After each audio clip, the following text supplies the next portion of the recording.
Ayan, so meron tayong itatry dito na pagkain gubat. So kakainin natin kung hindi tayo mamamatay. Ayan. But then do not try this at home kung hindi kayo eksperto, huwag niyo na lang pong subukan. Yan na ganda dito eh. Alim mamanok. Alim mamanok daw po ang pangalan ng halaman na to.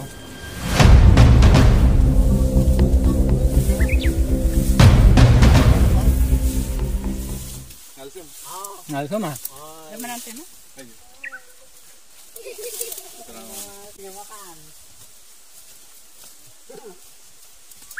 Ayan, so ganito po yung itsura ng alim mamanok.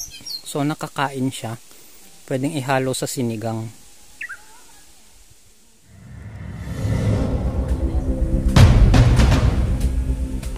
Aplicar de para medisina.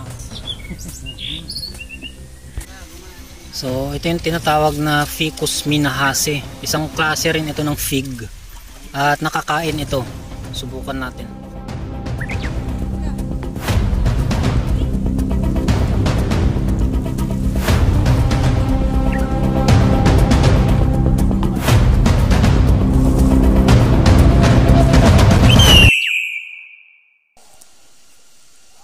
So naririnig natin yung mga ibong kalaw dito sa Sikalaw.